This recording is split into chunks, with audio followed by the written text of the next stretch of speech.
anything, sure.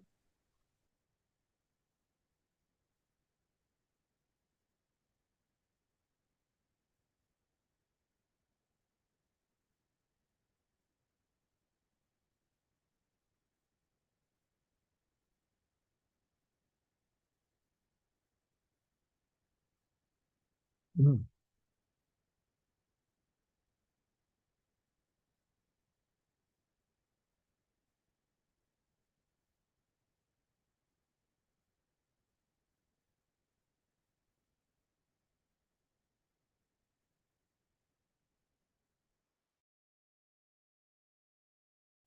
And all of you see uh, the the Quran.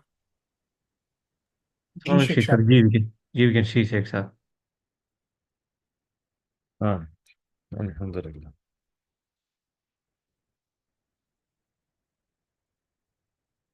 Alhamdulillah wa kafa wa salamun ala ibadihi allazina astafa amma ba'd.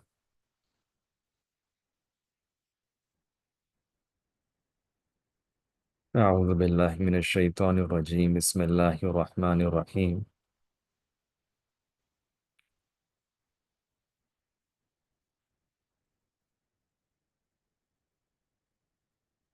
وربطنا على قلوبهم إذ قاموا فقالوا ربنا رب السماوات والأرض لن ندعو من دونه إلها لقد قلنا إذا شتتا سبحان ربك رب العزة عما يصفون والسلام على المرسلين والحمد لله رب العالمين اللهم صل على سيدنا محمد وعلى آل سيدنا محمد وبارك وسلم اللهم صل على سيدنا محمد وعلى آل سيدنا محمد وبارك وسلم اللهم صل على سيدنا محمد وعلى آل سيدنا محمد وبارك وسلم. So Surah Kahf, verse number 13, this marks the beginning of the account of the story of the people of the Kahf. And Allah subhanahu wa ta'ala begins this, that we are going to narrate to you their story with haqq, with absolute truth.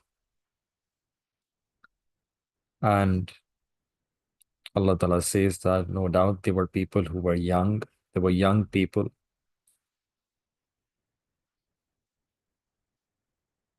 This story is truthful, it is going to be told to you with a purpose. And the purpose is particularly, it's targeting the youth, the people, the sacrifice that these young men will make for the sake of Islam, for the sake of their deen.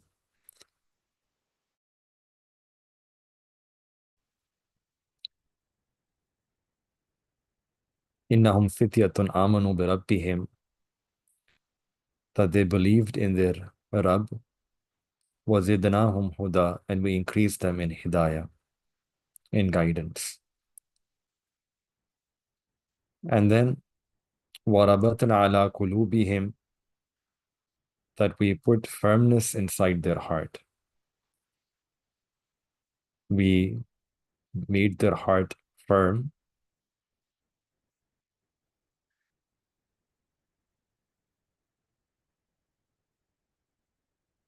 This word rabatana, we did a rabat, we joined them, we joined between their spiritual hearts. So this can have two meanings. Then number one, we put sabr and firmness and istiqamat inside their heart. This is a khas, a very special rahmah and a blessing of Allah subhanahu wa ta'ala, a tajalli that Allah ta'ala placed upon their heart, so that they remain firm on tawheed and their iman. And this Allah ta'ala put on their heart. وَرَبَطْنَا عَلَى قُلُوبِهِمْ, which also tells us that this special tajalli or gaze or blessing that comes from Allah subhanahu wa ta'ala, it comes upon the heart, the spiritual heart of a person. That heart which Allah ta'ala has mentioned so frequently in the Quran. And the second meaning of this is that we joined Rabatana, we joined between their spiritual hearts. So these were young men, they were individuals who were Hanif, were people who believed in one Allah, worshipped one Allah subhanahu wa ta'ala alone. We joined their hearts together with a love for one another. So this actually makes this very clear that those people who believe in Allah subhanahu wa ta'ala, they should be marbut, and their hearts should be joined in mutual love, in mutual respect with one another, as opposed to having suspicion and disharmony and distrust for one another. The hearts should be, the people who believe, they should have rabt, they should have mutual love in their hearts, in their spiritual hearts. وَرَبَطْنَا عَلَى قُلُوبِهِمْ إِذْ قَامُوا فَقَالُوا رَبُّنَا رَبُّ السَّمَاوَاتِ وَالْأَرْضِ. When they stood up and they said that our Rabb is the Rabb of the heavens and the earth. Now this ayat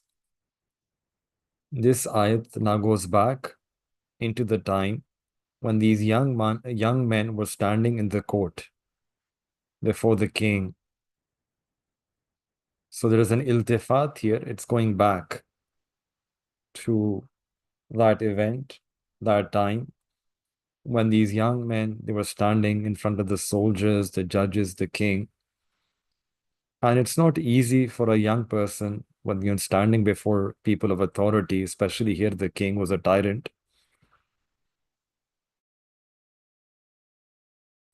It's not easy to stand. A person might be brave, but this is also quite intimidating. So the phrase that Allah Ta'ala used here in the Quran in situations here is وَرَبَطْنَا عَلَى قُلُوبِهِمْ. This was a gift that Allah Ta'ala gave to them at that time, that if Allah Ta'ala hadn't placed that firmness in their heart, they would not have been able to carry themselves emotionally. They would have weakened, they would have faltered, they might have slipped even. This is a gift from Allah subhanahu wa ta'ala, that Allah joined their hearts, put firmness in their spiritual hearts. Is qamu, as they stood up to the king. Qam literally means qiyam. This is an act of bravery, that they're standing up to the king. And only a person who has love for Allah Ta'ala and trust upon Allah subhanahu wa ta'ala, they can do such an amal. It's not easy to stand up to the king, but when you have Allah subhanahu wa ta'ala on your side, and you have that strong relationship of love and trust with Allah, then the azmat and the majesty of Allah subhanahu wa ta'ala, it occupies your heart and mind, and then nothing seems more majestic or mighty than the azmat of Allah. You can stand before anyone. And that is what these people were doing. That they now have the azmat of Allah in their hearts, that tajalli that fell from Allah upon their heart, put that firmness.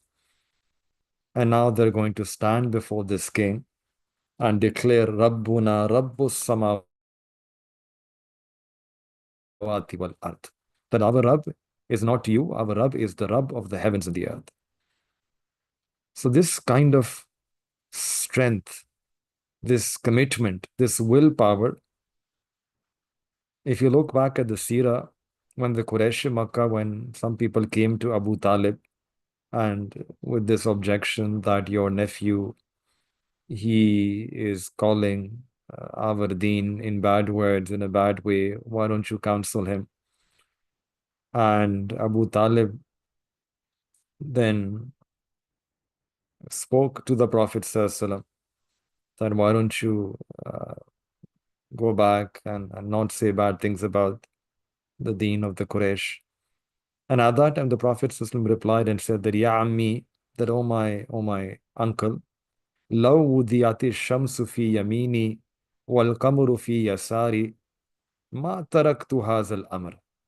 That if you were to place the sun in my right hand and the moon in my left hand, then still I will not take one step back from this path of deen.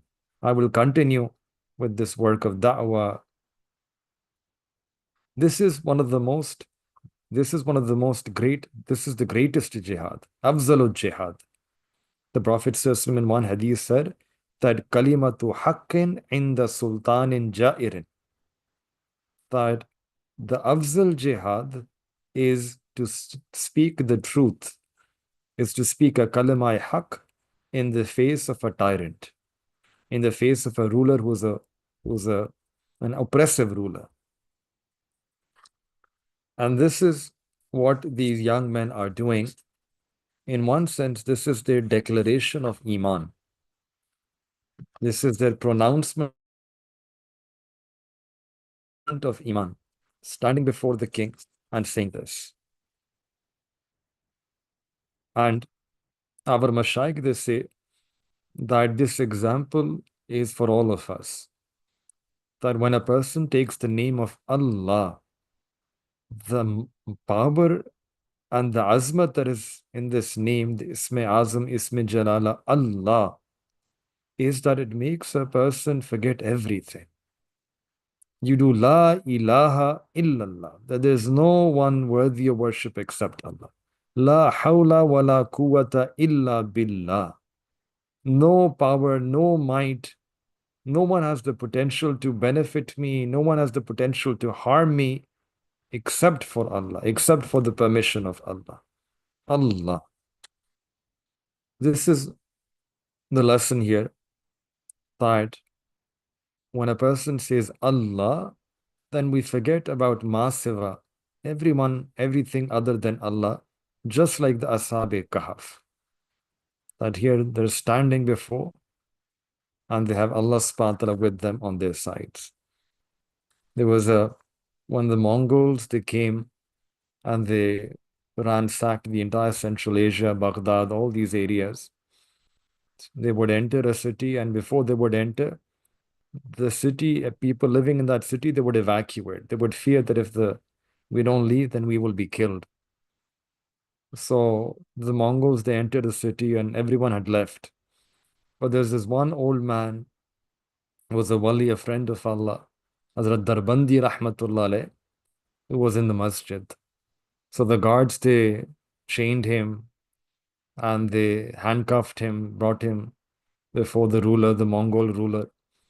The Mongol ruler asked that, why didn't you leave? Didn't you know that we are coming? And he said that I was in the house of Allah. And the ruler said that who will save you if I were to kill you right now? And the man looked up and said that Allah. And he said that with so much strength, this inner spiritual strength. And as he said those words, Allah, the handcuff, it came off from his hands. The chain broke. And there was a haiba, a robe of fear that developed in the hearts of all the people around him. People realized that this is something strange, something amazing, that we shouldn't mess with this person. And then they let that person go. And eventually, later on, this episode became one of the ways in which Allah subhanahu wa ta'ala put the nur of Iman in the hearts of the Mongol. Eventually, in a few generations, they all accepted Iman. So we see the barakah of the name of Allah subhanahu wa ta'ala. And what else do they say here? لَنَّدُعَ مِن دُونِهِ إِلَهًا. لَنَّدُعَ, that we shall never invoke anyone other than, we shall never invoke any God other than Him. لَقَدْ كُلَّا إِذًا شَتَتَ.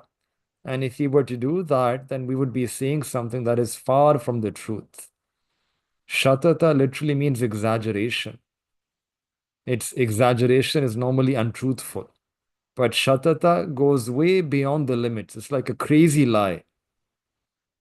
So in other words, they're now publicly declaring their religion, Tawheed, and also publicly declaring that the religion of the king and the religion that they're being asked to follow is way beyond the limits. It's totally incorrect. It's crazy. We can never believe in the religion that you guys believe in. we believe in Allah subhanahu wa ta'ala, that Allah is our ilah.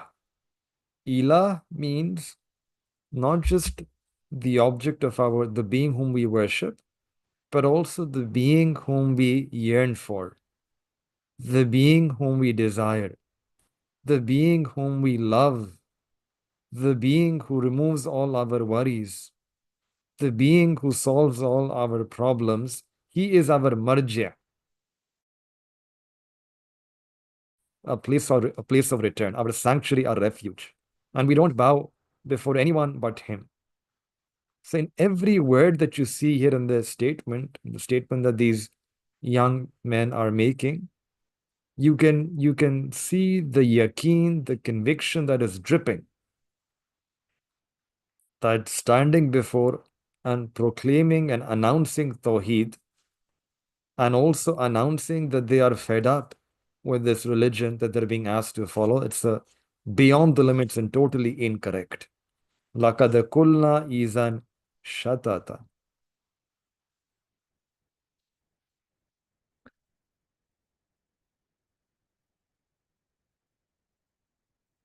هَؤُلَاءِ قَوْمٌ اتَّخَذُوا مِن دُونِهِ آلِهَةً.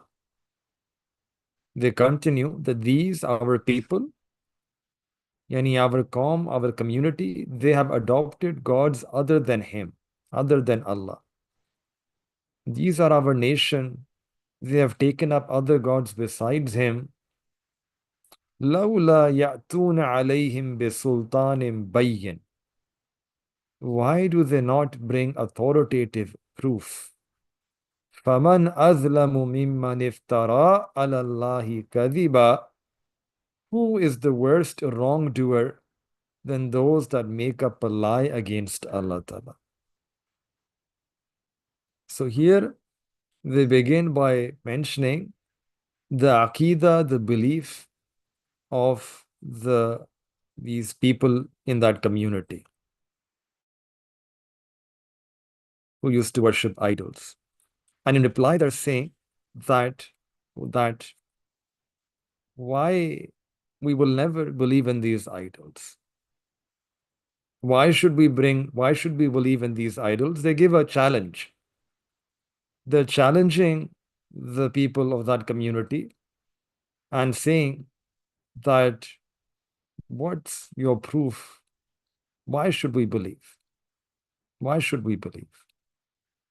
Why do they not bring a clear and a manifest proof in their favor? They have no sultan-e-bayyin for their idol worship. They have no proof for their shirk. So here they're giving another reason that why they're leaving it. Another reason that why we are leaving it is that because they're doing something that has no proof, that has no basis, that has no support. فَمَنْ أَظْلَمُ مِمَّنِ افْتَرَى عَلَى اللَّهِ كَذِبًا. And who is there who is more zalim? Who can commit more zulm, more oppression than that person who casts a lie upon Allah subhanahu wa ta'ala, who has fabricated something about Allah subhanahu wa ta'ala. And what is their fabrication? That they're saying that he could have partners.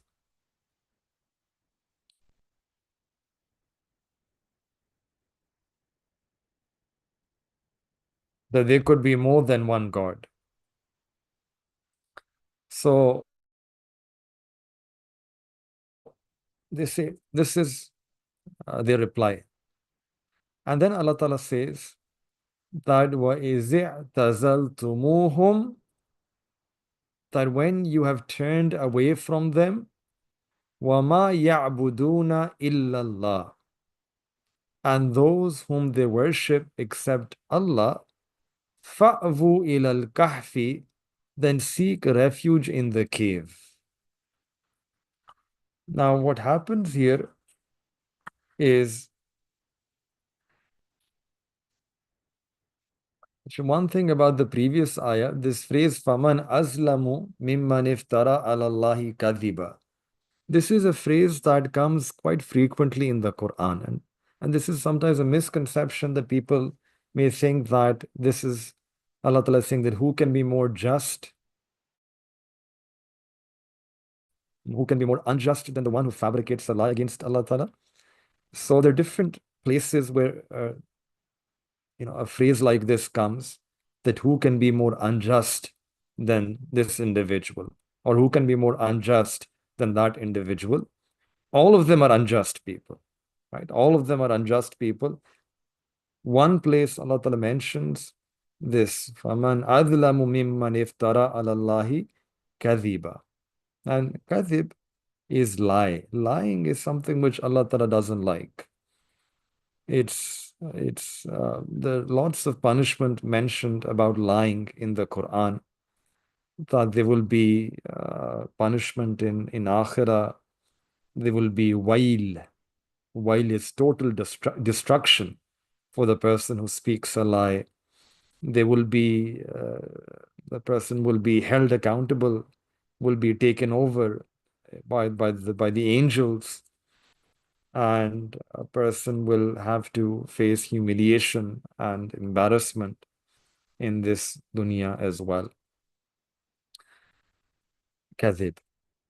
وَإِذِ اعْتَزَلْتُمُوهُمْ, and then when you have turned away from them. So now what is going to happen is that these young men, they will decide to cut themselves off from that society, and they will make hijrat for the sake of Allah Ta'ala. They will cut themselves off from that society, from those false idols, from the people who are forcing them to worship those false idols. This is called i'tizal, that they will now retreat. They will now separate themselves. And this is the hijrah of the Ashab-e Kahf. And this hijrah is an old amal that predates the Islam, the hijrah that we have, the hijrah to Habasha or to hijrah to Medina Tayyibah. It predates that. It goes even further back. And the essence here is that they're saying that we cannot somehow continue to live in this society. And that's the great message for all of us. This is the theme of hijrah. Hijrat, these youth, they were actually about to make a hijrah. Why? Because they're saying we can't do it.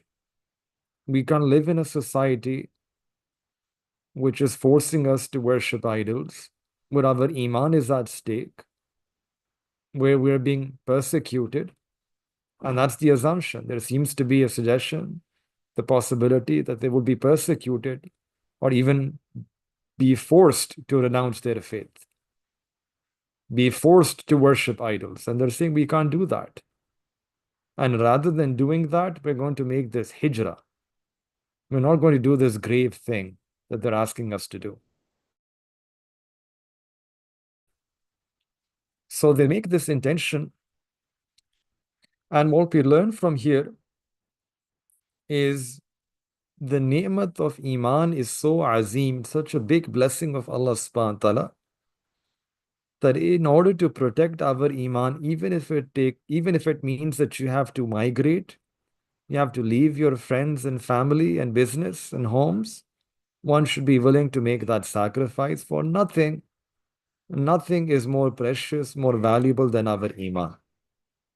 We can sacrifice our job, we can sacrifice our money, we can sacrifice our homes, our wealth, we can sacrifice our desires, we can sacrifice familiar faces around us. But the muhabbat of Allah should be so overwhelming, so dominating, that for the sake of that muhabbat, we're able to make any and every sacrifice, but we cannot sacrifice our relationship with Allah Ta'ala at any cost. We cannot sacrifice our iman. We cannot make any compromises in our iman. And this happens when a person has this love for Allah, intensity in their muhabbat of Allah. Those who have yaqeen, then they realize that there is no replacement for Allah Ta'ala. Like the Arabs used to say, لِكُلِّ شَيْءٍ إِذَا فَارَقْتَهُ مِنْ إِوَدٍ. That for everything that if you lose, there is a replacement, there is a substitute that you can get that can make up for that missed thing. But if you miss out on Allah subhanahu wa ta'ala, then there is no badal. If you lose Allah, there is no replacement for that. So this is the lesson that we get, that if a person is tested in the path of Allah subhanahu wa ta'ala, one should display steadfastness, one should have patience. And even if it means that a person has to leave their friends and family and parents and home and office, one should not hesitate in doing so in order to safeguard their iman. And this is the same principle that elsewhere in the Quran Allah subhanahu wa ta'ala has highlighted in a very beautiful ayah and a very important ayah, where Allah ta'ala lists down all the obstacles that can come in a person's way, all the other loves that a person has. And then Allah Ta'ala at the end says that the love for Allah and the Prophet ﷺ should be greater and above than all these other loves that you have. Kul, that, O my beloved Messenger ﷺ, say to the people, In kana aba'ukum wa abana'ukum wa ikhwanukum wa azwajukum wa ashiratukum wa amwalu niktaraftumuha wa tijaratun takshawna kasadaha wa masakinu tardawnaha. That, O my beloved, say to these people that if their fathers, their children, their brothers, their spouse, their relatives, their wealth, their tijarat, their business, their homes, if all of those things, ahabba ilaykum min Allahi wa rasulihi wa jihadin fi sabili fatarabbasu. If all these other loves are more beloved to you than the love for Allah and the Prophet sallallahu, fatarabbasu, then wait, hatta ya'ti Allahu bi amri, until the decree of Allah comes to you. Until the punishment from Allah subhanahu wa ta'ala will come to you. Yani, this ayat is teaching us that all these other loves a person may have in their life, but the overpowering love, the dominating love should be the love for Allah subhanahu wa ta'ala. That when a person hits a boundary, a ceiling, we should realize that my destination is something else. I need to cross over, for my goal is Allah subhanahu wa ta'ala. I cannot be obstructed by any of these other loves in my quest, in my journey towards Allah. So we should ask this question, that what is more beloved to us? Are the hukum, the commands of Allah and the Prophet ﷺ more beloved to us? Or is it our job, our office, our home, our own wealth, our reputation, our desires, is that more beloved to us? This is an important ayah. This is telling us about the people of the Ashab Kahf, the people of the cave, that they had this intense muhabbat of Allah. For the sake of their iman, they're willing to leave everything, do this hijrah. And when they do this hijrah, the second thing which happens here is Allah Ta'ala mentions fa'vu ilal kahfi. So they proceeded to seek refuge, seek sanctuary in the cave, to seek sanctuary in the kahf. So it means that this is a lesson for us, that leaving sin, leaving shirk, leaving the people of shirk, leaving the community of shirk, leaving falsehood, leaving deception for the sake of Allah subhanahu wa ta'ala. Whether maybe it's done in this particular way of a type of a hijrah or any other type of renunciation, this is something that is going to earn the mercy of Allah ta'ala. How? Because right after this, you see, Allah subhanahu wa ta'ala says, Yanshur lakum rabbukum mir rahmatihi.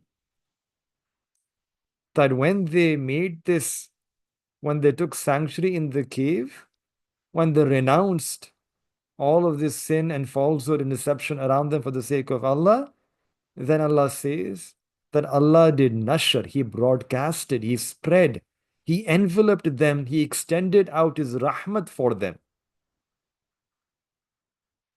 وَيُحَيِّئْ لَكُم مِّنْ أَمْرِكُم مِّرْفَقًا.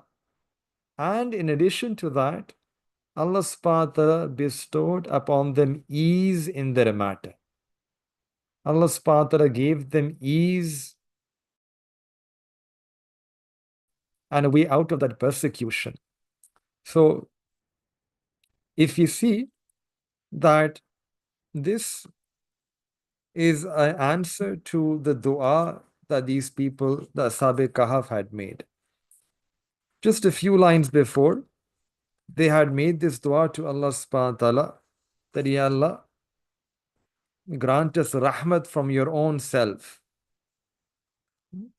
Grant us rahmat from your own self. If you go back here, you can scroll up and see. They made two duas. Here, verse number 10. Rabbana atina min ladunka rahma. This was the first dua. They're asking Allah to bless us with mercy from yourself. And second dua, wa hayyi lana min amrina rashada. And facilitate for us guidance in all our affairs. We see how these two duas are accepted by Allah here in this verse number 16.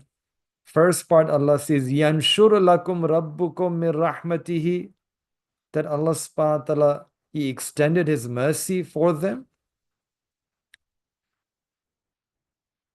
His rahmat. And second, wa yuhayyi lakum min amrikum mirfaka, and Allah ta'ala provided you ease in all of your matters. So we learn from this ayat karima that when a person renounces the falsehood and the shirk around them for the sake of Allah, they get two blessings. Number one, Allah subhanahu wa ta'ala showers them with His rahmah, like the people of Ashab Kahf. And the second thing, Allah subhanahu wa ta'ala grants them ease in all of their matters, in all affairs of their life. And these are the two things that we need from Allah subhanahu wa ta'ala the most. One, we need Allah's rahmat. And what is interesting here is Yanshur lakum rabbukum min rahmati, min. That Allah extended His mercy, extended from His mercy, min rahmati. Yani Allah's rahmat is infinite, and whoever receives rahmat from Allah, they're only getting a fraction of that rahmat. Allah's whole rahmat is infinite, that a person cannot encompass, person cannot envelop, person cannot even fully fathom and imagine the extent of Allah Ta'ala's mercy. What they're getting, what any person is getting, is only a fraction of that rahmat. And the Sheikh Abdul Qadir Jilani, rahmatullah alayh, for 40 years he continued giving a lecture, bayans on the rahmat and the mercy of Allah Ta'ala. One day when he mentioned about the azab and the majesty of Allah, then Allah subhanahu wa ta'ala sent an ilham, an inspiration to his heart, and said that, "Oh Abdul Qadir, that what happened? That has our rahmat finished? That you finished speaking about it? That is our rahmat only worth 40 years? Is 40 years enough to finish the tazkara and discussion about our rahmah?" Yani the rahmat of Allah subhanahu wa ta'ala is infinite. No one can fully fathom the full extent of the rahmat of Allah subhanahu wa ta'ala. And this is one thing that every person needs. This is an ishara that out of all the du'as that the Ashab Kahf could have made, what is the dua that they're making? What is that one thing that they're getting from Allah by the barak of their dua? It's this rahmat. It's this rahmat, because many times a person makes a lot of effort, and you will only be able to succeed in your efforts if it's the mercy of Allah Ta'ala. Because several times it may happen that you make a lot of efforts, a lot of striving and struggling, but you're not able to attain success. You fail. There's no result, there is no reward. And that is why, in every situation, this is our need to ask Allah for His rahmat and to keep our gaze on the rahmat of Allah. You do amal, but put your gaze on the rahmat of Allah Ta'ala. We don't leave our actions. We continue acting and working and worshipping and praying, but our gaze should not be on our amal. It should always be on the rahmat of Allah. Like the beautiful dua that the Prophet ﷺ taught us, that Allahumma maghfiratuka awsa'u min zunubi wa rahmatuka arja indi min amali. That Allah, your rahmat, I'm more hopeful about your mercy than any of my own deeds, any of my own amal. I'm more hopeful about your mercy. So we keep our gaze as believers always on the rahmat of Allah subhanahu wa ta'ala while continuing to do our a'mal. This is what we learn from this dua of Ashab Kahf. They were not saying that we are now going inside the cave, we are doing this for the sake of Allah, we're making this hijrah, look, we are spurning our family, our society, we're doing this incredible task. Their gaze is not on any of those things. Their gaze is only and solely upon the rahmat of Allah. They're asking, making dua, Rabbana atina min ladunka rahma. Allah, just from your own self, and look at the humility. That Allah, not based on anything that we have done, you give us rahmah. Min ladunka, from your own self, Allah, you just gift rahmat to us, not because we don't have anything worthy that we can present it to you. And equally important is the second dua and how it's accepted here, that when they made dua, when they were entering and they were the cave and they were making the dua, وَهَيِّئْ لَنَا مِنْ أَمْرِنَا رَشَدًا, Allah facilitate for us guidance in all our matters. And here Allah subhanahu wa ta'ala accepted that dua, and Allah says that Allah has facilitated you with ease in all of your matters. So the second reward is that when a person tries to safeguard their iman for the sake of Allah, then at that time Allah subhanahu wa ta'ala facilitates your matter. Allah will facilitate you. Allah will make it easy. It's a test, it's an imtihan, it's an exam, but Allah will grant you ease if you take that step for the sake of Allah. And look at the ease that Allah Ta'ala will create in this situation. So easy. Allah Ta'ala will make it so easy for them that Allah will just put them to sleep inside that cave. And when they will wake up, then the entire community will be people of believers. They couldn't even have imagined that just by opening our eyes, everything will change. The whole scene will change. They wouldn't have imagined such a thing. They wouldn't even have imagined such a thing like that. That all these idol worshippers, this idol worshipping community would suddenly, with the blink of an eye, will open our eyes and all of these things will be changed. All of them will be believers. So what we should remember from here, from this ayah, is that whoever walks on this path of Allah for the sake of Allah, even if they have to bear some hardship or some zillat or some insult, the outcome will always be success. The final outcome, they will always get izzat and respect, and they will get that kind of success and respect and izzah which they wouldn't even have thought about at the start of the journey. When you give yourself over to Allah, Allah gives Himself over to you. When whoever seeks afiyah, well-being from Allah, Allah will give them afiyah. Whoever seeks a sanctuary from Allah, a refuge from Allah, Allah gives them the best of sanctuary. So we should try that in every difficulty that we have in our life, that we face in our life, every calamity, every test, trial, tragedy, we should always have husn zan with Allah. Have a good opinion about Allah subhanahu wa ta'ala, that Allah subhanahu wa ta'ala will shower His rahmat upon me, will extend His mercy for me. Allah ta'ala will treat me with kindly in a merciful manner. Have that husn zan, that i'timad, that trust, because ana inda zanni abdi bi. In Hadith Qudsi, Allah Ta'ala says that I am with my servant as they think about me. So have this husn zan good assumption, good opinion that Allah subhanahu wa ta'ala will, in this time of difficulty, Allah subhanahu wa ta'ala will shower His rahmat upon me, and Allah subhanahu wa ta'ala will also create ease for me, will make it easy for me. This is following the sunnah of the Ashab-e Kahf. Ana inda zanni abdi bi. In fact, another hadith it mentions afzalul ibada intizarul faraj. That in times of difficulty, waiting for that difficulty to go away, this is the best ibadat, the afzal ibadat. This is the reason why Ashab-e Kahf, who are fearing for their own iman, they are going inside the cave and they are handing over their affair to Allah Ta'ala. And then Allah Ta'ala says, you look at them. Allah Ta'ala puts them to sleep and then Allah Ta'ala changes the halat. The halat are in the hands of Allah. Our circumstances, they are controlled by Allah Ta'ala. This is the lesson that we are getting from this story. That Allah Ta'ala is mughayyirul ahwal. What does that mean? That He is the changer of the circumstances. The halat situations will be sometimes like this, sometimes like that. All of these situations are in the hand, in the control of Allah subhanahu wa ta'ala. They change every day. And outwardly, apparently, it might seem that I'm doing this or someone else is doing that and we are controlling.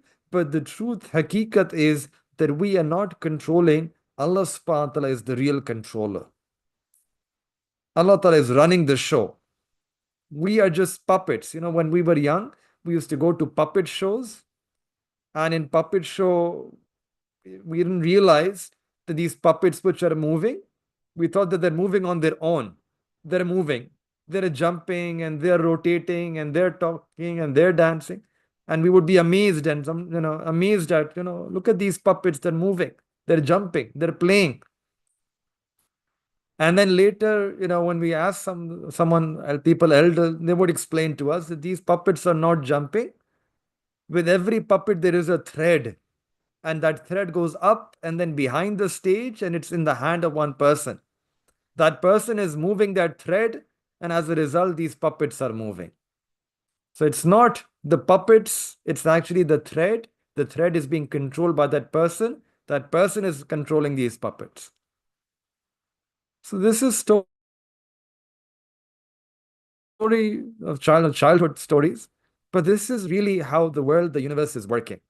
That our eyes tell us that this person is doing something, that person is doing that thing, I did this, we did that.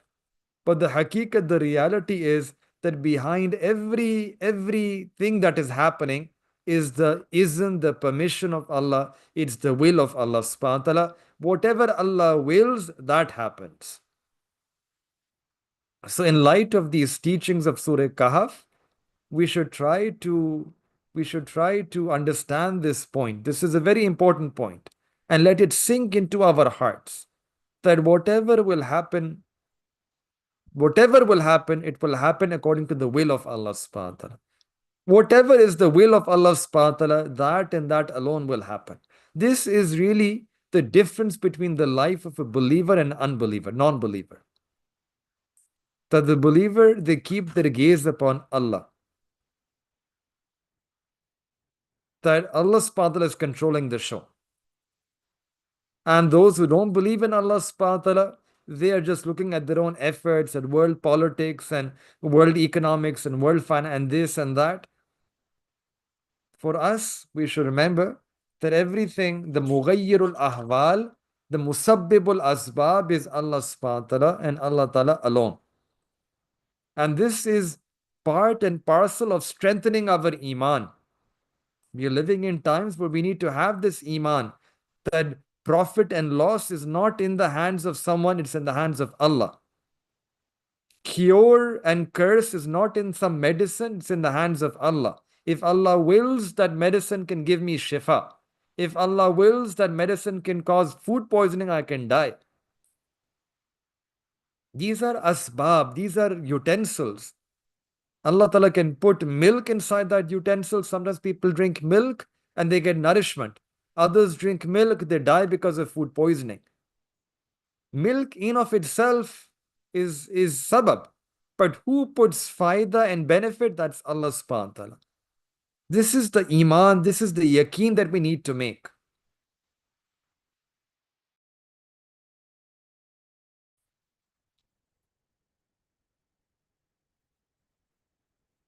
And if we can have this type of yaqeen, then Allah subhanahu wa ta'ala will change our halat as well.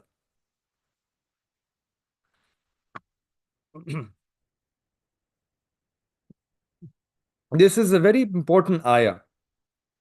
And the next point here is this word fa'wu ilal kahfi. I'm going to spend some time on this word. That they said that we will seek refuge in the cave. Kahf means cave. They are doing this mutual discussion, mashwara with each other, and they're journeying and deciding what should we do, how can we save ourselves. There's this fear of the enemy. They're also tired. So Allah subhanahu wa ta'ala placed in the heart of someone, and they started saying to each other that we have already given this sacrifice for the sake of Allah, made this hijrah, left our homes, left community, society, and we have husn zan upon Allah. Now let's take a refuge in a cave.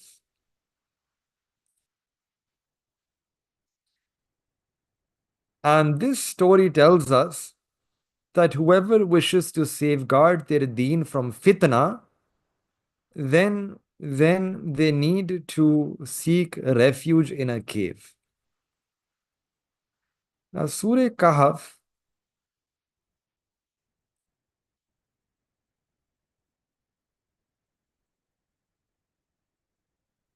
we know is a surah. Let me just mention something else and then come back to this story of the cave. We mentioned right at the start that whoever recites Surah Kahf, they can safeguard themselves from the fitna of Dajjal. Fitna of Dajjal. And the fitna of Dajjal, the Prophet ﷺ said that since Allah subhanahu wa ta'ala created Bani Adam, Ma ahbat Allahu ila al-ard, munzu khalaqa Adam, ila an takuma sa'a, fitnatan a'zama min fitnatid Dajjal. That since Allah Ta'ala created Sayyidina Adam alayhi salam, till the last day, till Qiyamah, there is no greater fitna than the fitna of Dajjal. It's such a intense fitna that the Sahaba Ikram used to say that we would be so scared about the fitna of Dajjal that if a person would go in the woods to relieve themselves and then they would come out from the woods, they would be fearful that less on the way they might encounter Dajjal. They will be so fearful. And this word Dajjal means deception. Deception. It's a fitna, and we see that the age of Dajjal, Wallahu alam, whenever Dajjal will come, but the age of Dajjal has already begun.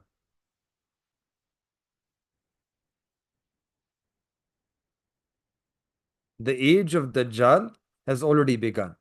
You see all kinds of misinformation, deception that is all around us, and it's getting even worse every day. This is a war that will take place. Haqq versus Batil. The forces of Haqq versus the forces of Dajjal. And in this battle, how can we save ourselves from Dajjal and from the fitna of Dajjal and from all of these precursors of Dajjal? This is the lesson that we get from this ayah. These people, Ashab-e Kahf, in order to safeguard their iman, what did they do?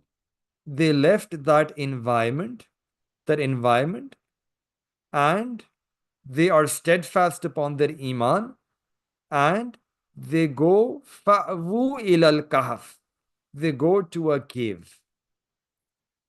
Today as well, in our times, if a person wants to safeguard themselves from the fitnas all around us, the fitnas of Dajjal, the precursors of Dajjal, want to safeguard our iman, we also need to seek refuge in some type of kahf.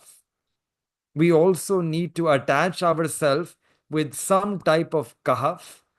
We also need to live our life attached by being attached to some type of kahf. Then and only then our iman will remain mahfuz. Our iman will remain protected. You see, 300 years passed and nothing happened. Allah Ta'ala protected them. So Allah Ta'ala is saying here that we also need to save ourselves. The qurbe qiyamah, the fitnas are going to increase. They're going to increase so much that the Prophet ﷺ said that there will come a time when a person will have iman in the morning, and then by evening, iman would have been taken away from their heart. And they would have iman in the evening, and by morning, they would have lost that iman.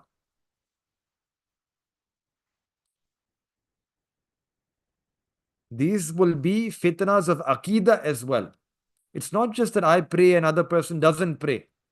If you don't pray, that doesn't take you out of iman. But what it's referring to is intellectual fitnas as well. People's aqidah will be distorted. You'll have all of these isms and philosophies and ideologies. And we see liberalism, secular humanism, atheism, extreme feminism. All of these different postmodernisms will come in the form of social media, other media, and they will try to distort your iman, distort your beliefs. And when a person's beliefs become distorted, that is when their iman is at stake. So in Ashab Kahf, the story, Allah Ta'ala is teaching us that, it's addressing us. It's a story for us. That, oh people, if you find yourself in a situation where you don't have much resources and the environment around you is making it difficult for you to practice your iman, and the fitnas are only going to increase, then you have to attach yourself with some kahf. What are the kahf of today? Our mashaykh and ulama mentioned that there are 5 kahf. There are 5 caves, 5 ways for us in which we can safeguard ourselves. 5 caves by which any one of them, we can attach ourselves to any one of them. If we can attach ourselves to any one of them, then we will be able to save ourselves from the negative environment around us, from the bad repercussions in the society, we'll be able to live according to the Islamic teachings. What are those 5 kahf of our times? Number 1, the first kahf is the Islamic institutes of learning, madaris, Islamic institutes of learning. Whoever can attach themselves to Islamic institutes of learning, the madaris, where deen is being taught, they can protect and safeguard their iman. They can protect, this will protect their amal, this will protect their aqidah, this will protect their deen, their akhirah. Because then they will not be tempted by the desires of the dunya. They will hold on to the ahkam of Allah subhanahu wa ta'ala. The madrasa, the Institute of Islamic Learning, they become a kahf. And subhanallah, we have seen this. Today, people who study at universities and colleges, young men, young women, once they attach themselves to an Islamic Institute of Learning, they start learning ilm, then they become so regular in their deen that these are people who become regular upon their tahajjud. They don't miss their tahajjud. These are doctors and lawyers and engineers and PhD scholars, and mashallah, they're praying their tahajjud. They have so much haya that they don't even lift their eyes and look at things which are indecent. These are people who are outwardly professionals, live professional lives, professional, working in the environment, working around them, working in their offices, but living lives of like the awliya of Allah subhanahu wa ta'ala. so pure, lives of haya, of chastity. And also, we should remember these madaris, these Islamic institutes of learning, they will continue till Qiyamah. They will never end. No takat, no quwwat, no power can end them, can destroy them. They can make loud claims that we can destroy all Islamic institutes, but they'll never be able to do this. Why? Because this is the promise that Allah has made in the Quran. This is important. Allah has made this promise. Allah promises in the Quran, Inna nahnu nazzalna dhikr wa inna lahu lahafizun.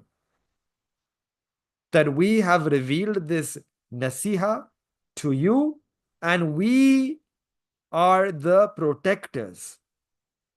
This is about the Quran. Allah takes the responsibility that we will protect the Quran. Now, who are the protectors of the Quran? The Qari protects the tajweed, the correct pronunciation of the Quran. The Hafiz, they protect the words of the Quran. The Alim, they protect the meanings of the Quran. The Mashayikh, they protect the deep spiritual lessons, the ma'arif that are there inside the Quran. All of these people, they are a group who are protecting the Quran. And when Allah Ta'ala has taken, Allah says in the Quran that we have taken upon ourselves this responsibility to protect the Quran, it clearly means that the Qari of the Quran will be protected, the Hafiz will be protected, the Alim will be protected, the Mashayikh will be protected, no one will be able to finish them. And where will they all remain protected? These are the Islamic institutes of learning. These are the places where they work. These are their places. So if they will be protected, then the places where they're working, the madaris, the Islamic institutes of learning, these places will also remain protected. And because Allah Ta'ala has taken this responsibility upon Himself, this is a glad tiding that Allah Ta'ala has given us, that these institutes of Islamic learning will remain protected. Will remain protected. And whoever attaches themselves with these institutes, then Allah subhanahu wa ta'ala will protect their iman as well.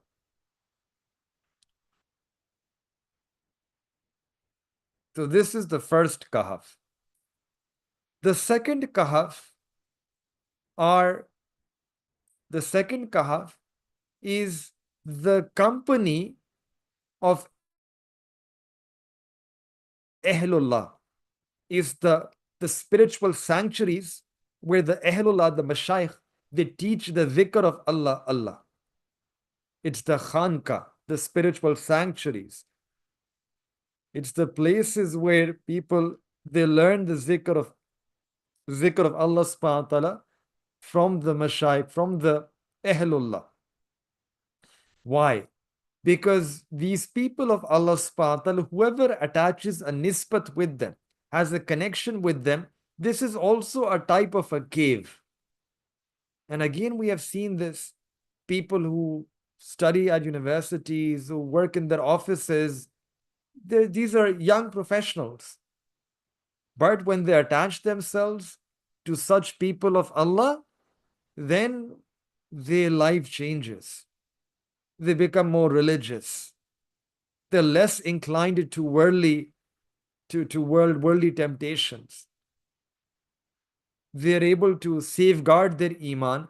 They feel an increase in the muhabbat of Allah, in their love for Allah. And their iman is also saved.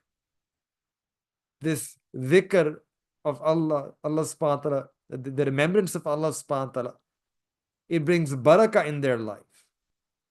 So this system of putting yourself in the suhbah of the mashayikh, the Ahlullah, this is also a cave that safeguards our iman. And there's a hadith where the Prophet ﷺ said that these people, the Ahlullah, the people of dhikr, the people who teach dhikr, whoever even sits with them, then la yashka jalisuhum, that they will never be shaki Shaki means they will not be deprived of their iman. They will leave this world in a state of iman.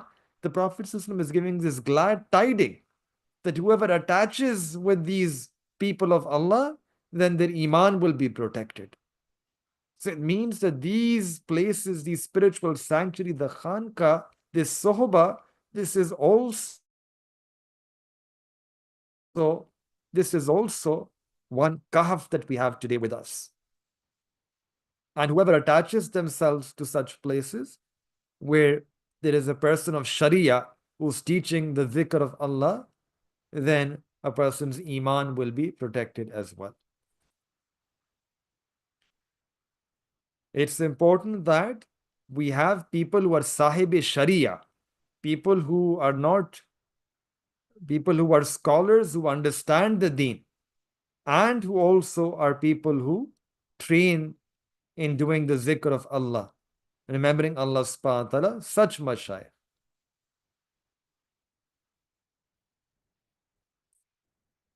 The third kahf is the work of da'wah and tabligh. And all over the world, this is a global movement, which is the Jamaat of Tabligh, it's a Tablighi Jamaat. This is also like a kahf for us. And we have seen this, that people, they attach themselves to this work of Tabligh, da'wah, and they're going for sehroza, they're going on the weekend, they're a Jama'ah for chilla, and as a result, their life changes as well. So this is the barakah, that this acts like this work of da'wah and tabligh, it acts as a way to protect and safeguard their iman.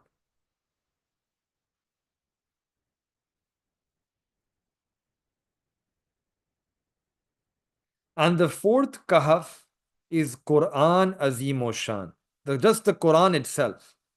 That whoever attaches themselves with Quran, they study the Quran, they try to understand the Quran, they try to implement the Quran, that the Quran also becomes a protector for the deen of that person. So whether it's just a very simple thing like you go to the masjid and there is the imam who does like a darse Quran every week, once every week, or after Isha once a week.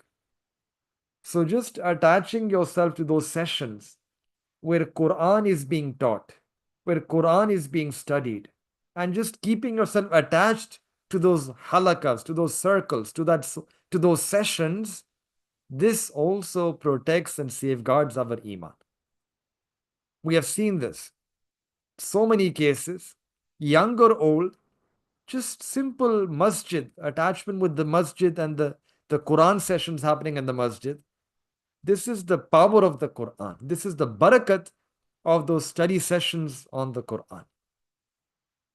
Whether it's Tarjuma Quran, Tafsir Quran, Tadabbur Quran, whatever name you want to give it, but just being attached with the Quran. Quran is a book that Allah has revealed so that it can save us from the fitnas of our time. Wherever you are living, whichever country a person is living, if they can attach themselves to such sessions of Darse Quran, learn the translation of Quran, understand, and try to live their lives according to those teachings, then remember, Quran is qayyim. Quran is qayyim. It has so much barakah that this kitab will make a person stand firm on the deen of Islam. But the barakah of this kitab, Allah will protect the iman of that person. This Quran Majid will become a kahf for a person.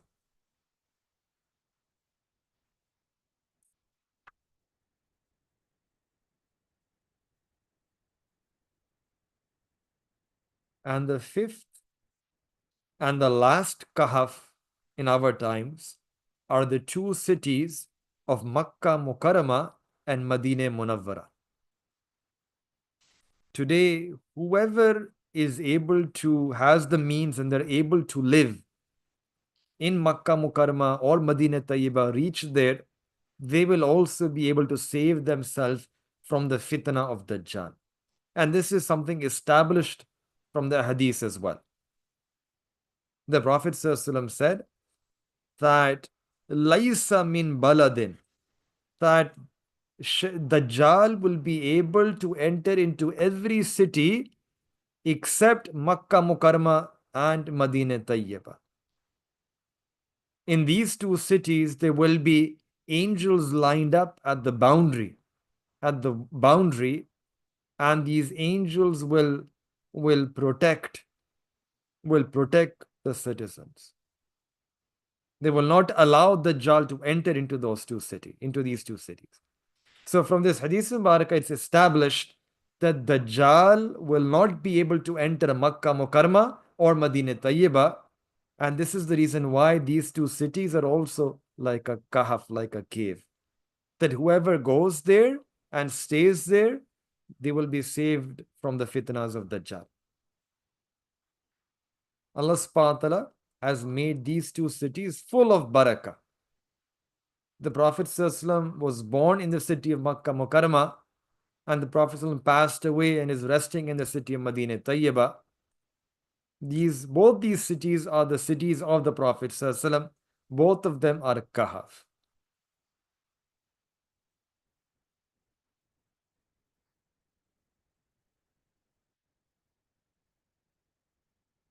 So these are the 5 kahf that we have in our times, and we should try to attach ourselves with at least one of them, more the better, but at least one of them, so that in the times that we are living, when the fitnas are only increasing, and we know that the fitnas will only worsen, will go from bad to worse, and then it will be even more worsening of the situation.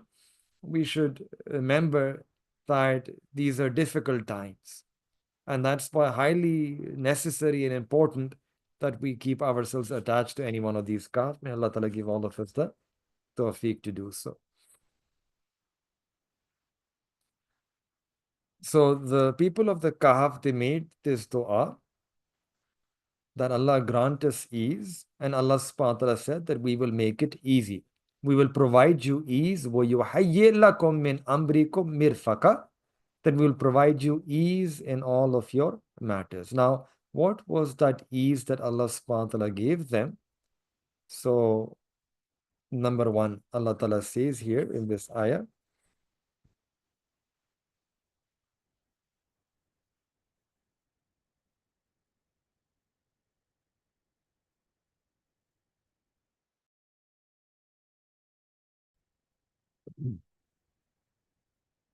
وَتَرَى الشَّمْسَ إِذَا طَلَعَتْ تَزَاوَرُ عَنْ كَهْفِهِمْ ذَاتَ الْيَمِينِ وَإِذَا غَرَبَتْ تَقْرِضُهُمْ ذَاتَ الشِّمَالِ وَهُمْ فِي فَجْوَةٍ مِّنْ. That when the sun would come over their cave, it would rise from the right. Literally, it means that you will see the sun when it will rise, it will circumvent away from the cave on the right. وَإِذَا غَرَبَتْ, and as the sun sets, تَقْرِضُهُمْ, it will sidestep away from them, ذَاتَ الشِّمَال, on the left. وَهُمْ فِي فَجْوَةٍ مِّنْ, and they are in a pathway right in between. You can almost visualize the sun. And no one actually sees the sun there, but Allah subhanahu wa ta'ala wants you to imagine it. That tazavaru, it will curve. And in other words, that as the sun rises, it will curve, it will sidestep, it will circumvent, and the light will stream inside the cave. It bends, right? The light will be reflected off the rock, but they won't be able to see the sun. And similarly, وَإِذَا غَرَبَتْ تَقْرِضُهُمْ, تَقْرِضُهُم also means sidestep. So the sun is not directly shining upon them, nor in the morning, nor in the evening. And وَهُمْ فِي فَجْوَةٍ مِّن. Fajwa is like a valley or any small opening between two mountains. So what this means is that Allah Ta'ala allows the sunlight to enter the cave as a means of protection because it provides heat, but they will be able to save themselves from the harmful rays. And number two, that the sun will not directly be shining upon them. So this is the first ease that Allah subhanahu wa ta'ala gave them. This is like an astronomical thing, that there's this ease here that they would be saved during this long period of time while they're staying inside their cave from direct exposure to sunlight, from the direct heat of that sunlight, or from any other harmful effects that the sunlight might bring them. And then Allah says, Zalika min ayatillah. That this is also a sign from Allah subhanahu wa ta'ala. This is also a sign from Allah subhanahu wa ta'ala that He changed the system of the solar cycle as a way to help them. And you can understand this in a more general way. And the way this applies for us is that if a person is firm on their deen and they renounce all types of falsehood and kufr and shirk, then the help and the assistance of Allah subhanahu wa ta'ala is not just confined to worldly causes, to what we think asbab, to things that we might think, okay, this can work for me, that this is within my, this is within the realm, this can happen, that we think that Allah Ta'ala can help us within this realm of this world. No, Allah Ta'ala is saying that Allah Ta'ala can send His help and assistance fawqal asbab, even beyond the asbab that are apparent to us. In any type of way, Allah Ta'ala can send His rahmat upon these people. Allah can send His assistance for some people. So whether with the asbab, everyday regular causes, or fawqal asbab, even beyond the causes. Allah doesn't need causes. Allah doesn't need asbab. He can work with asbab. He can work without asbab. He is musabbibul asbab. He is the creator of causes. So this is an umumi ma'na, that the general meaning, that if we do this for the sake of Allah subhanahu wa ta'ala, one way or the other, Allah ta'ala will send His help and His mercy upon us. Man yahdillahu fahuwal muhtad. That person whom Allah subhanahu wa ta'ala guides, he continues to be further guided. That person who gets hidayah, he becomes muhtad, he becomes rightly guided. وَمَن يُضْلِلْ فَلَن تَجِدَ لَهُ وَلِيًّا مُرْشِدًا. And that person who is on the path of dhalala, that person who is astray, that person who voluntarily accepts being astray and who accepts kufr and shirk, then you will not find for them any wali. Wali here means a friend, a benefactor. Then you will not find for him any wali, and murshida, any murshid. Murshid means any guide. You will not find for that person any guide, any person who is going to give them that rushd, that hidayah, that guidance. So again, we see here that those who persist on their zalala, those people who persist on their misguidance, on their shirk, on their falsehood, they're not willing to leave their shirk, but they keep challenging you and keep asking you to tell them stories, they're not going to be guided by this. In one sense, Allah is anticipating that by this story, the Prophet that you're going to tell the mushrikeen in Makkah, it's not going to guide these people. Even though the mushrikeen asked you to tell the story about the Ashab Kahf, but they would remain on this dhalala, on this misguidance, because they keep challenging you. They keep they remain persistent on their misguidance.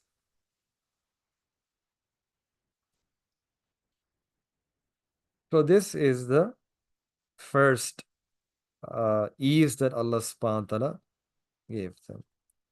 So let's keep it till here. There are 5 eases that Allah subhanahu wa ta'ala blessed the Ashab Kahf with. Inshallah, we're going to continue this next week. And we make dua to Allah ta'ala that may Allah subhanahu wa ta'ala enable all of us that we can implement these lessons in our life as well. And may Allah subhanahu wa ta'ala grant us rahmat. May Allah ta'ala facilitate and create ease for us in all of our matters, in all of our affairs. And today these ayat that we studied about Kahf, may Allah ta'ala grant us the ability that we can also stay attached to the Kahf of our time. Keep us connected, may Allah ta'ala keep us connected with our ulama, with the madaris, with our mashayikh, with the work of da'wah, tabligh, with the Quran. And may Allah Ta'ala also grant us this love for the 2 cities of Makkah, Mukarramah, Medina, Tayyibah. May Allah subhanahu wa ta'ala, Sayyidina Umar radiallahu ta'ala used to make dua for this, that may Allah grant me a death in Medina Munawwara. And that should also be one of our du'as. Allahumma inni as'aluka shahadatan fi sabilik wa qabra fi baladi habibik. Dua of Sayyidina Umar radiallahu, very famous dua. That Allah grant me shahadat in your path and grant me death in the city of the Prophet sallallahu alaihi wasallam. And subhanAllah, look at how Allah Ta'ala accepted the dua. He made 2 duas, Allah gave him 4 things. He asked Allah for 2 things, Allah gave him 4. He asked Allah that Allah grant me shahadat in your path. Allah said, I'm going to give you shahadat. More than that, I'm going to give you shahadat on the mimbar of the Prophet sallallahu, on the mimbar Rasul in Masjid Nabi. That is where Sayyidina Umar radiallahu ta'ala got shahadat. And then Sayyidina Umar radiallahu ta'ala asked that Allah grant me a qabr in Medina Munawwara, fi balad habibik, in the city of your beloved. Allah Ta'ala said, you asked for 1, I'm going to give you 2. Allah Ta'ala gave this honor of being buried right next to the Prophet sallallahu in the Hujra of Aisha radiallahu ta'ala. So Allah Ta'ala, we should never fall short in asking. We can always, no matter whatever we ask Allah subhanahu wa ta'ala, our ask is less, Allah wants to give us even more.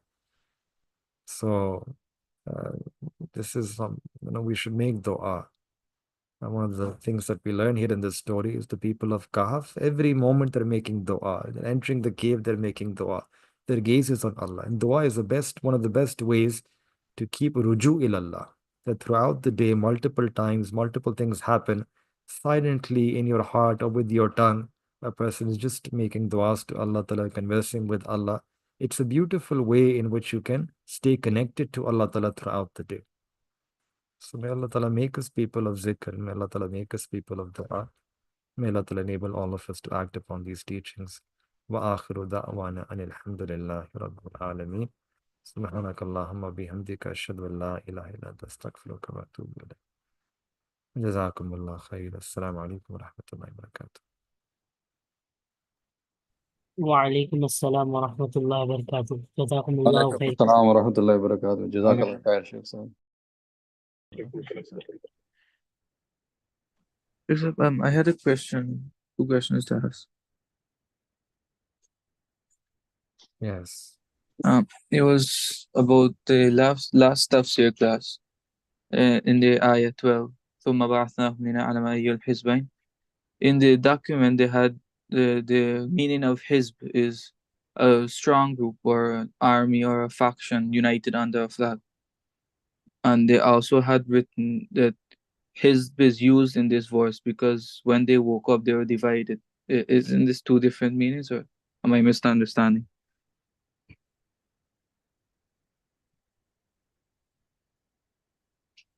The word his, 2 factions. His is like a word for jama'ah, like a group. And it means a group that is harsh. It can also refer to a faction in an army because they're tough. It can also mean a group in which everyone thinks alike. It can also mean a group where people are united under a flag. His. So his is used here because when they woke up, the Ashab Kahf, when they woke up, they were divided as to how long they were asleep. And we'll come later to that part of the story, and then inshallah we'll understand this. We'll see those ayat in more detail. But when they will wake up, there will be some disagreement that how long were we sleeping. Okay, and one more question. In one of the IST classes, when we did the preservation of Quran, the Uthman radiallahu anhu, he made 7 copies. Do these 7 copies have anything to do with the 7 styles of reading Quran? Or they, No, different. so where the styles come from? The Hafsan version. That's a different topic. It will take some time to explain. 7 Qiraat. Okay. Jazakallah. If you email me, I can inshallah try to give you some reference reading material for that. Jazakallah. Assalamu alaikum. Wa'iyyakum. Wa alaikum assalam wa rahmatullahi wa barakatuh. Sheikh, I also had a question. Ji. In verse 16, Fa'u ila al-kahf. Is this Allah telling them, or is this one of them saying it? That we should seek refuge One in of them. One of them. Allah Ta'ala put, this is Allah's way of inspiring their heart. And then one of them, they're saying it to others around them that seek protection at the cave. Jazakallah.